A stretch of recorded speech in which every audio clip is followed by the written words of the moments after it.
अच्छा जी, हम लोगों ने ना जो सेंसेशन वाला चैप्टर था वो कंप्लीट कर लिया हुआ है। आप लोगों ने उसकी रीडिंग ली, उसमें अगर किसी को कोई कन्फ्यूजन है तो वो पहले क्वेश्चन कर लें, उसके बाद हम फर्दर जो है वो सर्च मेथड वाला चैप्टर दोबारा स्टार्ट करेंगे।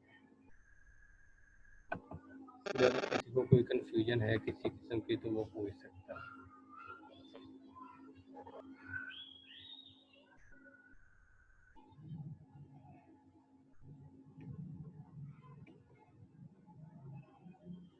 किसी को कोई कन्फ्यूजन?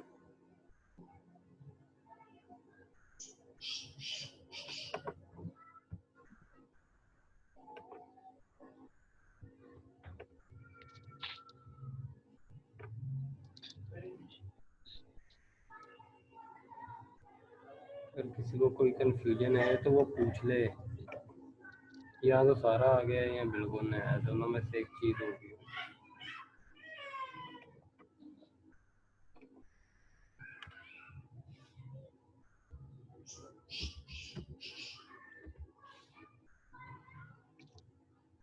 चलिए, अगर आप लोगों ने कुछ नहीं पूछना तो हम आगे पढ़ना स्टार्ट करते हैं। उस्मान आ चुका है इसमें कॉल में?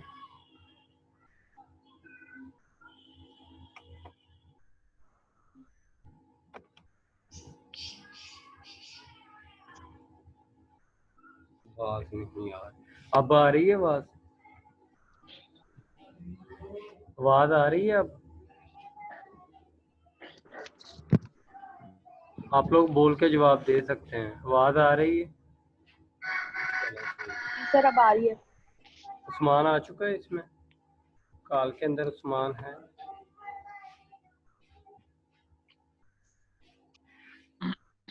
नहीं सर। चले फिर हम पढ़ना शुरू करते हैं। आज का जो चैप्टर है हमारा है वो है रिसर्च मेथड।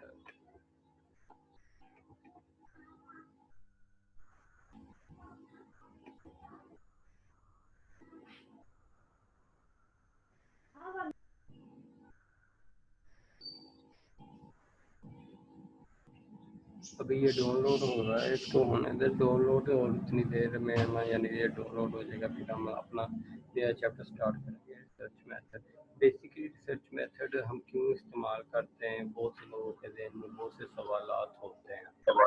अगर हम उन सवालात का जवाब देने के लिए रिसर्च मेथड को यूज़ करते हैं, वो जो रिसर्च मेथड जो है वो हमें उन सवालात जो हमारे जहन में उठते हैं कि अगर ऐसा है तो ऐसा क्यों, लोग ऐसा करते हैं तो क्यों करते हैं, ये जो सवालात है ना, इसका हम अगर साइंटिफिकली कोई आंसर निकालना चाहें कि जी बहुत से लोग इस वजह हाथ से स्मोकिंग करते हैं, या वो वाले लोग जो स्मोकिंग करते हैं उनमें कैंसर, आवाज बहुत आहिस्ता आ रही है, या वो वाले लोग जो कि स्मोकिंग करते हैं उनमें कैंसर होने के चांसेस बहुत ज़्यादा हैं। ये डिपेंड कर रहा होता है उस चीज़ के ऊपर कि जी आप जो रिसर्च मेथड यूज़ करेंगे वो रिसर्च मेथड आपको उसके बारे में इंफॉर्मेशन देता है कि नहीं देता। अब ठीक है बात?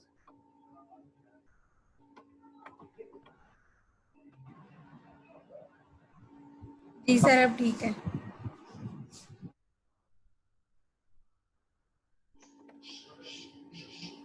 रिसर्च मेथड को यानी कि मुख्तलिफ तरह के हमारे पास रिसर्च मेथड होते हैं। शुरू में इंट्रोस्पेक्शन मेथड आया, फिर एक्सट्रोस्पेक्शन आया, फिर रिसर्च मेथड आया, फिर कोरिलेशन मेथड आया, फिर इसके अलावा ऑब्जर्वेशनल मेथड आया, और इस तरह डिफरेंट टाइप की रिसर्च मेथड की यूज़ होती रही हैं माजी के अंदर और फिर हाल के अंदर। एक्सपेरिमेंटल मेथड जो है या कोरिलेशन मेथड है वो आज तक बहुत ज़्यादा यूज़ किए जाने वाला मेथड है। इसमें अब हम इसको फर्दर डिटेल में डिस्कशन करते हैं। आप लोगों को स्क्रीन शो होगी, स्क्रीन शो हो रही है आप लोगों को? ओ सर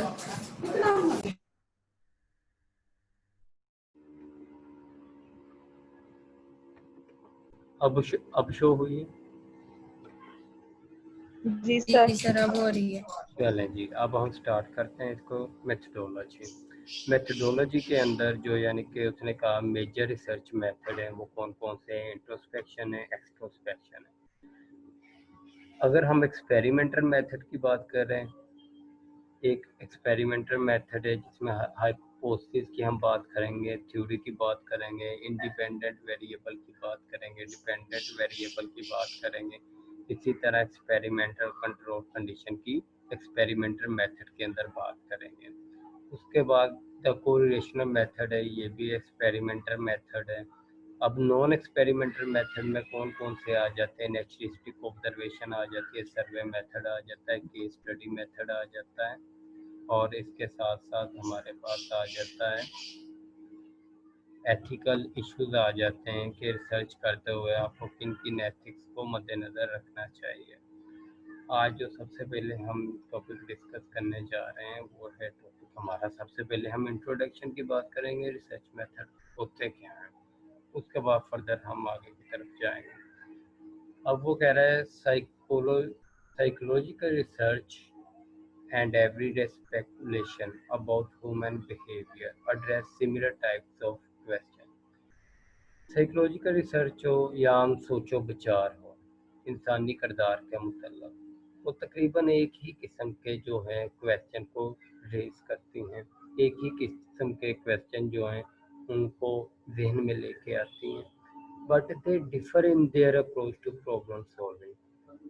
तरीकाकार सेम है, वो साइकोलॉजिकल रिसर्च हो या आम सोचो विचार हो कि जी ऐसा क्यों है, ऐसे ही रिसर्च में सोचा जाता है, ऐसा ही आम सोचो विचार में सोचा जाता है, लेकिन ये जो क्वेश्चन हैं या ये जो मसले हैं इनको हल करने के तरीके इन दोनों के मुख्तलिफ होंगे, साइकोलॉजिकल रिसर्च के भी और एवरीडे स्पेकुलेशन के भी।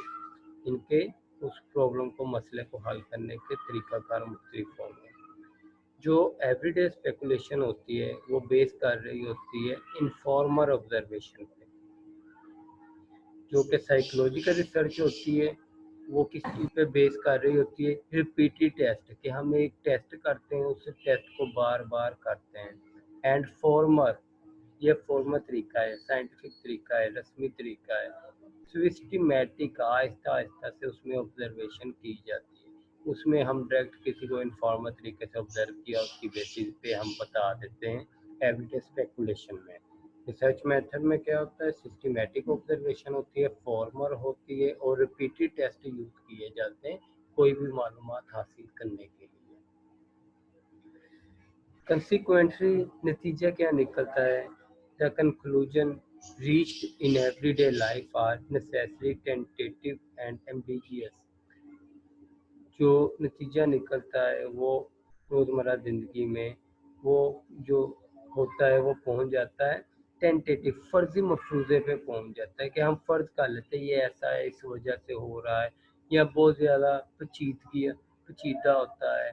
Where as the conclusion reached in psychological research, अब जो हम एवरीडे की बात कर रहे हैं उसमें नतीजा क्या निकलेगा? टेंटेटिव होगा, फर्जी होगा, मफरूज़ा कायम किया होगा, कंफर्म नहीं होगा कि ऐसा इसी वजह से हो रहा है, और वो बहुत ज़्यादा पेचीदा होगा क्योंकि उस पर कोई किसी किस्म का टेस्ट नहीं किया गया, वो तो एक बंदे की थिंकिंग है, बंदा कुछ भी सोच सकता है, वो पेचीदा होगा। जबकि अगर रिसर्च के ज़रिए हम नतीजा निकालेंगे तो वो कैसा होगा? वो वाज़िया होगा, हमें पता होगा कि अगर ये है तो इसी वजह से है, क्लियर होगा और फर्मर होगा। समझ आ गई? इसमें कोई क्वेश्चन है किसी का तो आप लोग पूछ सकते हैं। अभी तक जितना हमने पढ़ा है कि इसमें बेसिकली हमने यही पढ़ा है, दो तरह की, एक तरीकाकार होते हैं, एक रिसर्च के जरिए, एक आम रूटीन में जो हम सोचो विचार करते हैं। दोनों का मकसद यही होता है इंसानी किरदार के मुतल्लक जो भी क्वेश्चन होते हैं उनको बनाना, और फिर दोनों का उन क्वेश्चन को, उन ये प्रॉब्लम्स को, उन मसलों को हल करने के अप्रोचेज मुख्तलिफ होती हैं, तरीकाकार मुख्तलिफ होता है। अगर एवरीडे के साथ हम करें तो वो इनफार्मर होगा, इनफार्मर ऑब्जर्वेशन हम करेंगे। अगर साइकोलॉजिकल के साथ करेंगे तो हम यूज रिपीटेड टेस्ट, और फॉर्मल वे होगा, सिस्टमेटिक ऑब्जर्वेशन होगी। नतीजा एवरीडे स्पेकुलेशन का क्या निकलेगा? कि वो टेंटेटिव होगा, आरजी होगा, एम्बिगियस होगा, पेचीदा होगा, जबकि रिसर्च से जो नतीजा निकलेगा वो क्लियर होगा और फर्म होगा। Any confusion anyone? If anyone have any kind of confusion, you people can ask the question.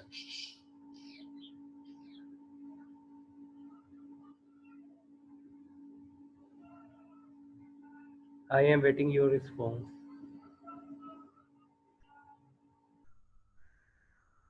है किसी को सर कोई? आ गई है समझ। A background in research method can help you understand what precaution you will have to take in conducting a psychological investigation.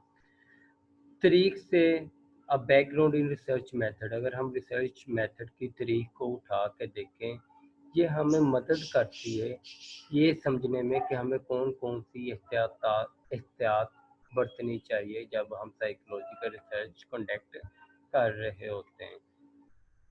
तो वो कौन कौन सी होनी चाहिए वो हम मेजर रिसर्च मेथड्स हम पढ़ लेते हैं। अब सबसे पहले कोई भी साइंस हो, बहुत से तरीक़ाकार जो होते हैं वो मुताले के लिए यूज़ किए जाते हैं।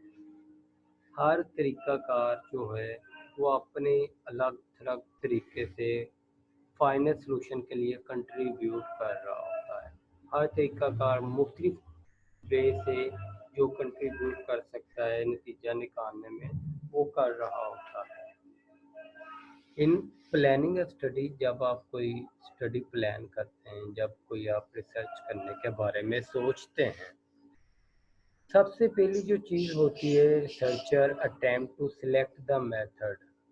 रिसर्चर को चाहिए कि वो कोशिश करे कि वो ये सिलेक्ट करे कि वो कौन सा तरीक़ाकार अपनाएगा रिसर्च के लिए,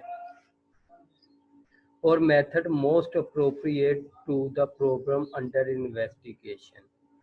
एक तो ये चीज़ कि कौन सा तरीक़ाकार उसको अपनाना चाहिए ये वो सिलेक्ट करे। दूसरे ये चीज़ कि जिस चीज़ पे वो रिसर्च करने जा रहा है उस चीज़ के लिए सबसे बेहतरीन रिसर्च मेथड या मेथड कौन सा है उसको भी फाइंड आउट करें।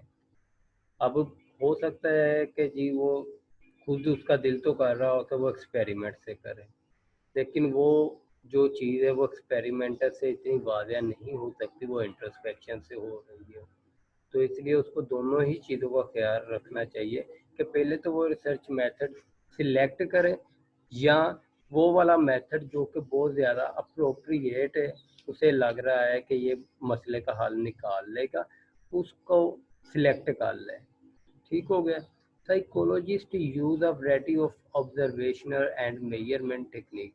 जो साइकोलॉजिस्ट होते हैं ना, वो किसी भी मसले का हल निकालने के लिए है ना बहुत से ऑब्जर्वेशनल मेथड इस्तेमाल कर रहे होते हैं, यानी कि मुशाहदे के ज़रिए किसी मसले का हल निकालना, या टेस्टिंग के ज़रिए। मेजरमेंट का मतलब होता है टेस्ट के थ्रू, टेस्ट के तरीक़ाकार से, टेक्निक तरीक़ाकार टेस्ट के तरीक़ाकार से, which are not manually exclusive, जो कि मैनुअली एक्सक्लूसिव नहीं होता। Depending on the nature of the problem, ये इन्हिसार कर रहा होता है कि मसले की नोयत क्या है, मसला है किस किस्म का। The researcher decide which method और combination of method will be use to collect data. अब रिसर्चर जो होता है वो फैसला करता है कि वो कौन सा एक मेथड यूज़ करेगा या मुख्तलिफ मेथडों का मजमुआ इस्तेमाल करेगा कोई भी मालूमात हासिल करने के लिए। And make inference about the behaviour, जो के किरदार के मतलब हमें मालूमात दें, और प्रॉब्लम अंडर इन्वेस्टिगेशन, और जो मसला तहकीकाती मराहिल से गुजर रहा है उसके मतलब मालूमात दे। उसके लिए वो एक मेथड यूज़ करेगा या डिफरेंट मेथड को यूज़ करेगा। इसमें अगर किसी को कोई कन्फ्यूजन है तो वो पूछ सकता है। इन शॉर्ट के इसमें बेसिकली यही कहा गया है कि साइंस में बहुत से तरीक़ाकार इस्तेमाल होते हैं मुताले के लिए। हर जो तरीक़ाकार होता है वो अपने ही तरीके से कुछ ना कुछ कंट्रीब्यूट कर रहा होता है सलूशन निकालने के लिए। जब भी आप कोई तहकीक के बारे में सोचे तो रिसर्चर जो होता है सबसे पहले क्या करता है, मेथड जो उसने इस्तेमाल करना होता है उसका इंतखाब करता है, या वो ये देखता है कि इस मसले के हल के लिए सबसे ज़्यादा मुफीद मालूमात किस मेथड से मिलेगी, वो मेथड वो सिलेक्ट कर लेता है। साइकोलॉजिस्ट जो होते हैं वो यूज़ करते हैं ऑब्जर्वेशनल मेथड और बहुत से टेस्टिंग वगैरह के तरीक़ाकार है। और ये जो सिलेक्शन होती है कि टेस्ट करें या ऑब्जर्वेशनल मेथड करें, या अगर टेस्ट करना है तो कौन सा टेस्ट करें, इसका इन्हिसार उस मसले की नोयत पर होता है। जैसा मसला हो वैसा हम तरीकाकार इंतखाब कर लेते हैं। जो रिसर्चर होता है वो फैसला करता है कि वो एक मेथड यूज़ करेगा या कम्बिनेशन ऑफ मेथड यूज़ करेगा किसी बंदे के किरदार के बारे में मालूमात हासिल करने के लिए, या कोई मसला जो कि अंडर और अंडर इन्वेस्टिगेशन है या जो जिस पे हम तहकीकात कर रहे हैं उसके लिए वो एक मेथड यूज़ करेगा या मुख्तलिफ मेथडों का मजमूआ इस्तेमाल करेगा। That's all. अगर इसमें कोई कंफ्यूजन है तो आप लोग पूछ सकते हैं। है किसी को कोई कंफ्यूजन के आगे चलें? नो सर, आगे चलें। उसके बाद आ जाता है introspection. It is one of the oldest method. जब शुरू में यानी कि साइकोलॉजिस्टों ने तहकीकात करना शुरू की तो उनमें से एक जो मेथड सबसे ज़्यादा इस्तेमाल होता था वो था इंट्रोस्पेक्शन। इसलिए इसको कहा जाता है ये ओल्डेस्ट मेथड है तहकीकात के लिए। मैं ज़हनी जो अमाल है उसकी तहकीकात के लिए ये सबसे ओल्डेस्ट मेथड है।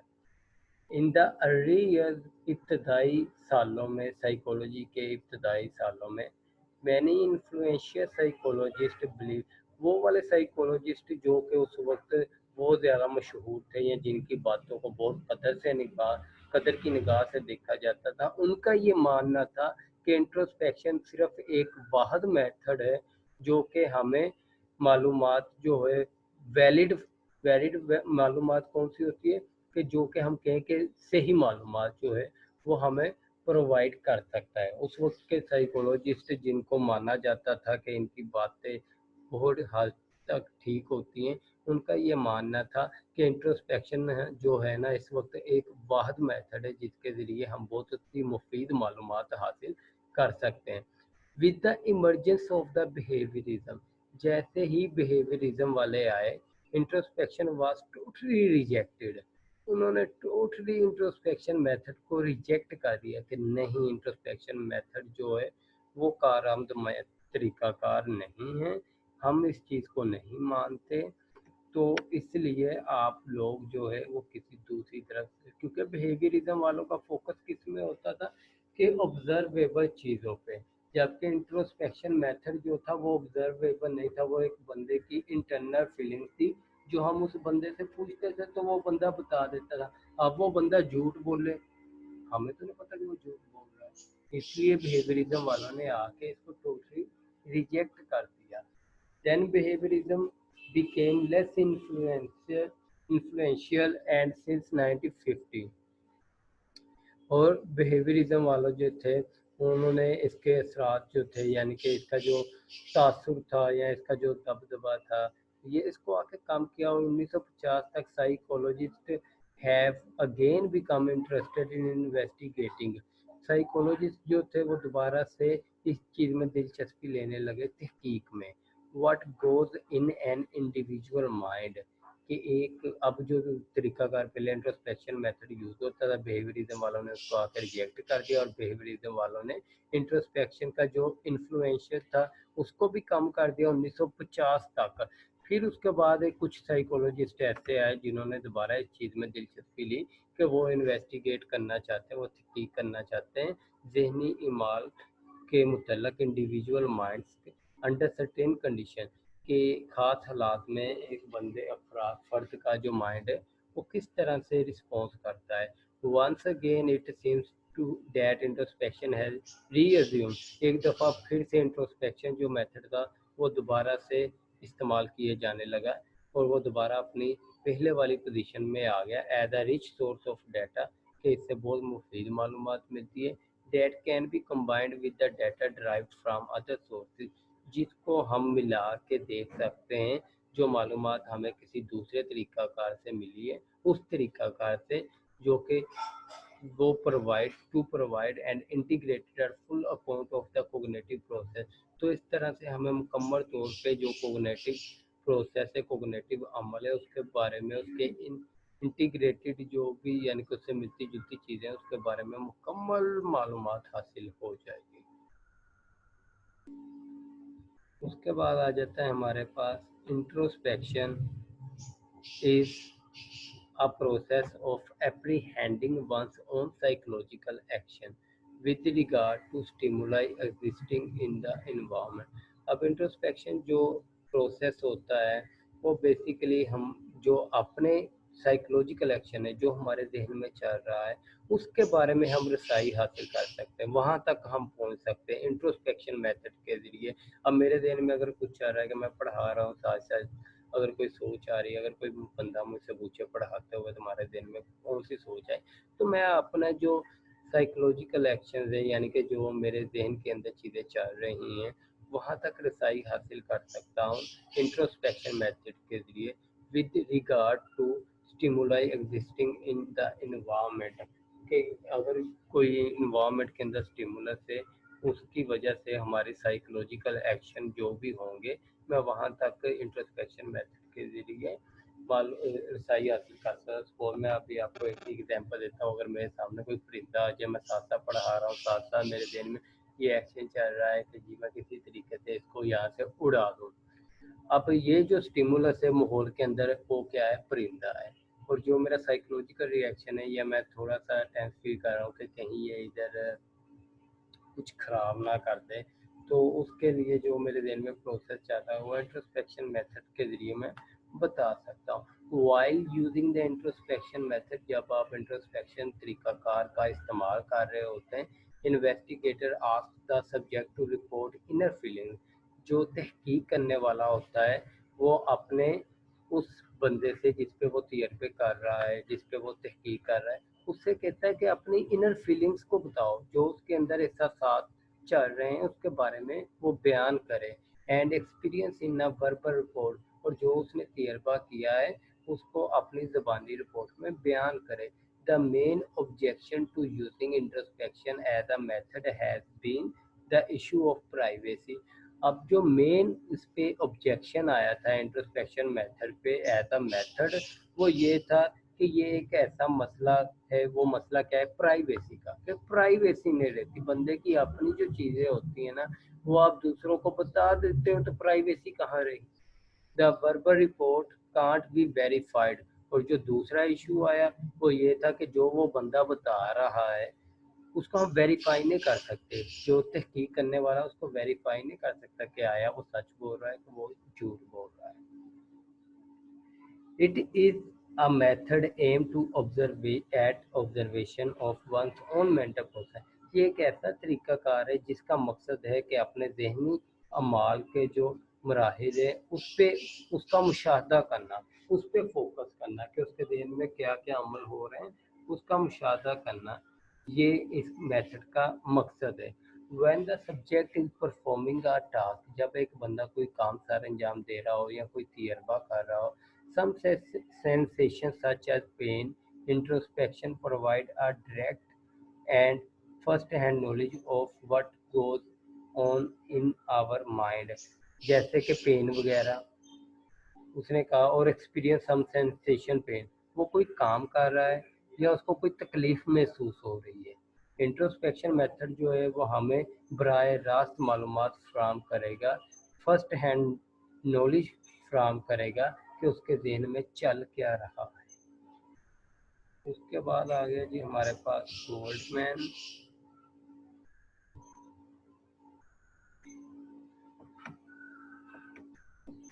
Goldman reports how introspective reports are put to work in many fields of the research। अब गोल्डमैन ने ये बयान किया कि कैसे इंट्रोस्पेक्टिव रिपोर्ट्स को हम पुट कर सकते हैं, कहाँ किस काम में लगा सकते हैं, जो कि तहकीकात मुख्तलिफ जगहों पे हो रही हैं, मुख्तलिफ फील्ड में तहकीकात हो रही हैं, तो उनमें से कौन कौन सी फील्ड में हम इंट्रोस्पेक्टिव रिपोर्ट को यूज़ कर सकते हैं, ये गोल्डमैन ने बताया। सच है साइकोफिजिक्स, इसको हम साइकोफिजिक्स में इस्तेमाल कर सकते हैं, परसेप्शन में इस्तेमाल कर सकते हैं, मेटाकोग्निशन में इस्तेमाल कर सकते हैं, न्यूरोसाइकोलॉजी में इस्तेमाल कर रहे हैं। Goldman point out that it is a method, ये एक ऐसा तरीकाकार है, that is applied directly to one's own mental condition, कि जिसको हम बराह रास्त जो है वो लागू कर सकते हैं अपने जहनी हालात पे या जहनी अमाल पे। ये एक बहुत तरीकाकार है। एंड बिलीफ और जो हमारे अकायदे हैं उन पे अबाउट द कंडीशन किसी सूरत हाल का मतलब। इन एनी केस कोई भी सूरत हाल हो, when cognitive scientist collect data, जब कोग्निटिव सोच विचार करने वाले साइंटिस्ट जो थे वो डाटा हासिल करते थे, दे रियली अपॉन इंट्रोस्पेक्शन, तो वो ज़्यादा इत्मीद किस पे करते थे, इंट्रोस्पेक्शन मेथड पे करते थे। यानी कि कोग्निटिव साइंटिस्ट जब भी किसी किस्म का भी उन्होंने डाटा हासिल करना होता था तो वो ज़्यादा इत्मीद जो था वो इंट्रोस्पेक्शन मेथड पर ही करते थे और इसी मेथड के ज़रिए वो मालूमात जो है वो हासिल करते थे। However introspection is a subjective method. Introspection जो मेथड है वो एक सब्जेक्टिव मेथड है, यानी कि एक बंदा खुद से बता रहा है। It can't be used as the sole investigation. हम इसको ये नहीं कह सकते कि ये बहुत ज़्यादा काबिल एतमाद तहकीकी तरीक़ाकार है, क्योंकि ये ऑब्जेक्टिव नहीं है। साइंस हमेशा ऑब्जेक्टिव होती है, वो सब्जेक्टिव नहीं होती। इसलिए इंट्रोस्पेक्शन मेथड जो है वो एक सब्जेक्टिव मेथड है। इसलिए हम ये नहीं कह सकते ये जो तहकीकाती तरीक़ाकार है ये बहुत काबिल एतमाद है। अब वेरियस रीज़न थी जिसकी वजह से हम ये नहीं कह सकते थे। This method can be used only if the subject are intelligent adult. अब ये जो तरीक़ाकार है इसका इस्तेमाल सिर्फ हम उन सब्जेक्ट के साथ कर सकते थे जो कि बड़े थे और ज़हीन थे, उनके साथ सिर्फ किया जा सकता है। Intelligent children, mentally retarded person and animals can't introspect. बच्चों पे नहीं कर सकते, वो वाले लोग जो कि ज़हनी तौर पे बीमार है उनके साथ नहीं किया जा सकता, जानवरों के साथ नहीं इंट्रोस्पेक्ट को यूज़ किया जा सकता, सिर्फ बड़ों के साथ किया जा सकता है। बड़े भी कौन से, जो कि ज़हीन हो। बाकी मेंटली रिटार्डेड एनिमल और बच्चों के साथ ये मेथड हम इस्तेमाल नहीं कर सकते। The most serious limitation of introspection is that mental process are not static. जो सबसे ज़्यादा संजीदा इसकी खामी थी वो ये थी कि इंट्रोस्पेक्शन मेथड जो है ना वो mental process are not static, कि मैं जो हमें मालूमात मिलेगी वो स्टैटिक नहीं मिलेगी, वो फिगर की सूरत में नहीं मिलेगी। वो हम इतना इस तरह नहीं कह सकते 95%, 99% इस तरह मालूमात नहीं मिलेगी। इसलिए ये स्टैटिक नहीं होने की वजह से एक संजीदा इस पे लिमिटेशन है। The moment we attend to our anger, वो लम्हा जिस वक्त हमें गुस्सा आया हुआ होता है। फॉर एग्जाम्पल, मिसाल के तौर पे, वी फाइंड इट्स इंटेंसिटी, हम इसकी शिद्दत को जो है मालूम करना चाहते हैं, has changed. We find its intensity has changed, हम ये नोट करते हैं कि जो इसकी शिद्दत है वो तब्दील हो चुकी है। ड्यूरिंग इंट्रोस्पेक्शन द एक्सपीरियंस, अब यानी कि सपोज जिस टाइम आपको गुस्सा है, अगर उसी वक्त मालूमात ले लेंगे तो आप उसकी शिद्दत को सही तरीके से एक्सप्लेन कर सकते हैं। लेकिन अगर आप 6 घंटे बाद या 1 घंटे के बाद कोई आपसे पूछा यार हुआ क्या था, आप इतने हाइपर क्यों हुए थे, तो आप उसको बहुत कूल होकर बता रहे होते हैं, तो उससे आपकी वो शिद्दत जो होती है ना गुस्से की, वो सही तरीके से आप नहीं उसको एक्सप्लेन कर पा रहे होते कि कितना आपको उस वक्त गुस्सा आया था। इसलिए इसने कहा ड्यूरिंग इंट्रोस्पेक्शन, कि जब इंट्रोस्पेक्शन की जाती है, द एक्सपीरियंस बीइंग रिकॉल्ड, कि जो आपने तजर्बा किया है, जो आपको गुस्सा आया था उसको आप दोहराते हो, दोबारा जहन में लेके आते हो। रिकॉर्ड इन डिफरेंट फॉर्म, मुख्तलिफ इकसाम में। द ओरिजिनल वन, हकीकी की निस्बत आप उसको मुख्तलिफ किस्म में जहन में लेके आते हो। समझ आ गई है? इसमें अगर किसी को कोई कंफ्यूजन है तो वो आप लोग पूछ सकते हो। है किसी को कोई कंफ्यूजन? जी बेटा बोलना भी है कोई कंफ्यूजन? नो सर, आ गई है समझ। मेरे पता है लास्ट टाइम का मिसबा अपना माइक बंद कर ले, तो पता है फातिमा रफीक है, पता नहीं कौन है। The researcher can't determine the validity of the introspective report. अब तहकीक करने वाला जो होता है ना, वो इंट्रोस्पेक्टिव जो हमें मालूमात इंट्रोस्पेक्टिव तरीके से मिली है, वो ये साबित नहीं कर सकता कि जी ये वैलिड है कि नहीं है, ये हकीकी है या नहीं है, इसकी को यानी कि जो इसने बताया वो ठीक बताया है कि नहीं बताया। जो रिसर्चर है वो इसको डिटरमाइन नहीं कर सकता। द सब्जेक्ट में बी कॉन्शियसली ट्विस्टिंग फैक्ट, वो जानबूझ के वो हकीकत को छुपा रहा हो और मीटिंग डिटेल्स जो उसके बारे में मालूमात है उसको छुपा रहा है, and even deliberately producing a verbal report that seem desirable, और जानबूझ के ऐसी वो बात बता रहा है जो कि उसे पता है कि ये यही पूछना चाहते हैं कि ये वाली चीज़ जो है इस रिसर्च में डिज़ायरेबल है, या इस चीज़ इस मकसद के लिए ये रिसर्च की जाती है, वो जानबूझ के फिर वैसा ही बताता है, इस वजह से ये वैलिड नहीं हो सकता। What is believed to be introspection is actually retrospection. ये यकीन किया जाता था कि इंट्रोस्पेक्शन मेथड हकीकत में रिट्रोस्पेक्शन मेथड है। That is a mental process के एक ज़हनी अमल हो रहा है और पास्ट एक्सपीरियंस या मादी में आपने कोई तजर्बा किया है, जब आप उसको दोबारा से दोहराएंगे, जहन में लेके आएंगे, and then observe to be reported to the researcher, और फिर उसका मुशाहदा करके फिर आप रिसर्चर को बयान करेंगे। We actually retrospection instead of introspection, कि ये इंट्रोस्पेक्शन नहीं है जो आप तरीकाकार के पीछे से बात करते आ रहे हैं ना, वो इंट्रोस्पेक्शन है, वो एक्चुअल में रिट्रोस्पेक्शन मेथड है। क्योंकि कोई भी अगर आप तजर्बा करते हैं या कोई भी ज़हनी माल जो होता है, आप उसको दोबारा से ज़हन में लेके आते हैं, ज़हन में लाने के बाद आप उसको दोहराते हो, दोहराने के बाद फिर आप उसको बयान करते हो, तो ये तो रिट्रोस्पेक्शन हुआ, इंट्रोस्पेक्शन तो नहीं हुआ। ये एक इस पे यानी कि ऑब्जेक्शन लगा था। उसके बाद आ जाता है कीपिंग इन व्यू। इस नज़रिए को जहन में रखते हुए जो कि ऊपर बहुत सी खामियां निकाली गई हैं, उन सारी खामियों को जहन में रखते हुए या नज़र में रखते हुए when it is necessary to use the introspection method, कि कब ये ज़रूरी है कि हम इंट्रोस्पेक्शन मेथड को इस्तेमाल करें।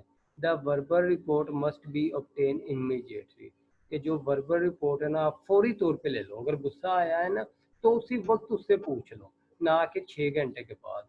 The verbal report must be obtained immediately after subjecting a person to a certain experience. जब कोई बंदा कोई ख़ास एक्सपीरियंस करता है, जैसे वो गुस्से का एक्सपीरियंस कर रहा है, तो उससे उसी वक्त उसके बारे में मालूमात ले लो। And the delay in recalling a past event should be minimal.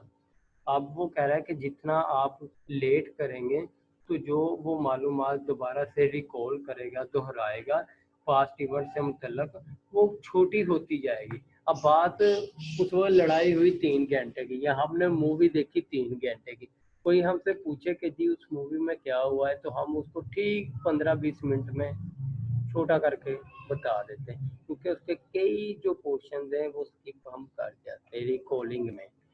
जितना ज़्यादा लेट वो पूछते हैं उतनी ही ज़्यादा इस चीज़ पे अफेक्ट आता है, और उतनी ही ज़्यादा जो चीज़ें हैं वो मिनिमल होना शुरू हो जाती हैं।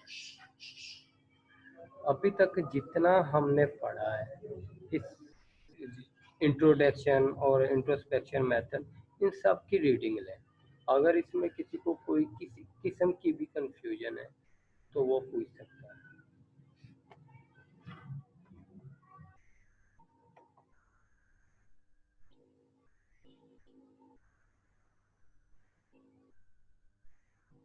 स्टैटिक का मतलब स्टेशनरी नहीं है। स्टैटिक का मतलब उसने इस सेंस में लिया है, स्टैट की सेंस में, कि जी सपोज अगर आप बुशरा इरम से मैं मुखातब हूँ कि सपोज बहुत सी जो रिसर्चेज होती है ना, जैसे जिन पे हम टेस्ट यूज़ करते हैं, तो उसमें हम बताते हैं कि इतना सिग्निफिकेंट ये रहा है, 99% जो लोग हैं वो स्मोकिंग जो करते हैं उनमें हार्ट डिजीज़ के चांसेस 99% होते हैं। इसमें हम ये नहीं बता सकते कि 99% होते हैं या कितने परसेंट होते हैं, कोई फिगर नहीं हम बता सकते। इसमें सिर्फ इंट्रोस्पेक्शन एक वर्बल रिपोर्ट हुई है, क्वालिटी है, क्या एंगर है कि उसकी इंटेंसिटी शिद्दत कितनी है। अब हम शिद्दत को मेजर नहीं कर सकते, शिद्दत को अगर मेजर करना है तो हमें टेस्ट करना पड़ेगा। टेस्ट पे जो स्कोर आएगा उसकी बेसिस पे हम नतीजा निकालेंगे कि इतने % उनमें ये पाया गया है। और किसी का कोई कंफ्यूजन है तो वो पूछ सकता है।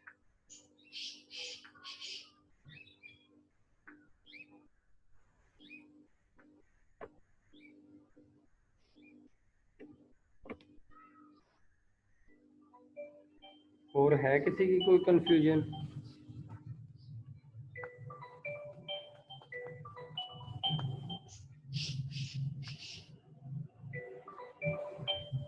चले मैं आप लोगों को ना बैक कॉल फिर करता हूँ, क्योंकि 40 मिनट्स का जो टाइम पीरियड होता है ना वो कवर होने को है। उसके बाद फिर हम ना यानी कि फर्दर आगे बढ़ेंगे। एक और क्वेश्चन आया, चले मैं उसको भी देख लेता हूँ साथ ही। क्या क्वेश्चन था? अच्छा जी, कहाँ गया? किसने क्वेश्चन किया? सर बस वो कौन चैलेंज? सेकंड पैराग्राफ स्टार्ट से थोड़ा बता दें। Introspection is the process.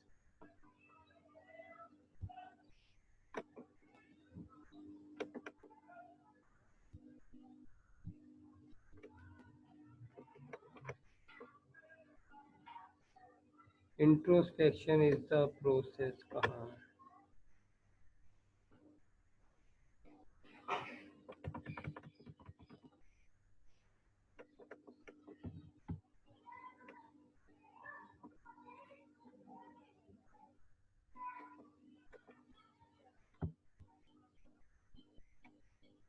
Introspection is a process कौन सी लाइनें कहाँ है?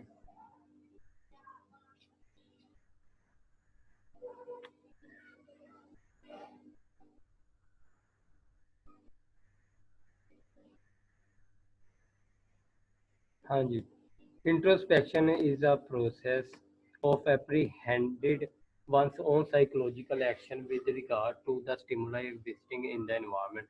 कि माहौल के अंदर अगर कोई भी स्टिमुलस है, कोई आवाज़ आ जाती है, कोई बच्चा आपको बुला लेता है, उसकी वजह से जो आपका साइकोलॉजिकल एक्शन होता है कि आप काम भी कर रहे हो, साथ साथ वो डिस्टर्ब कर रहा है, बच्चा बोल ही जा रहा है, तो आप इस सारे प्रोसेस तक रसाई किस तरीके से हासिल कर सकते हैं? इंट्रोस्पेक्शन मेथड के ज़रिए आप यहाँ तक रसाई हासिल कर सकते हैं कि आपका जो भी इस वक्त आप टेंस हो रहे हैं या आपको जो भी मसला आ रहा है उस बच्चे के बोलने की वजह से, वो आप इंट्रोस्पेक्शन मेथड को यूज़ करके बता सकते हो कि इसकी वजह से मैं बहुत ज़्यादा डिस्टर्ब हुआ during lecture. While using the introspection method, the investigator asked the subject to report। अब जब आप इंट्रोस्पेक्शन मेथड इस्तेमाल कर रहे होते हैं तो तहकीक करने वाला जो होता है वो उस बंदे से कहता है कि जो आपके अंदरूनी एहसासात हैं या जो आपने तजर्बा किया है उसको आप अपने अल्फाज में बयान करें ज़बानी। तो वो बयान करना शुरू हो जाता है। अब इस पे ऑब्जेक्शन जो लगे थे वो जैसे कि मैंने आप लोगों को पहले बता दिया, एक तो प्राइवेसी का ऑब्जेक्शन लग गया था, दूसरा ऑब्जेक्शन इस पे ये लगा था कि इसको रिसर्चर जो होता है वो वेरीफाई नहीं कर सकता कि आया जो हमें मालूमात मिली है वो सच भी मिली है कि झूठ मिली है। होपफुली कि अब आगे से आप लोगों को आगे होगी।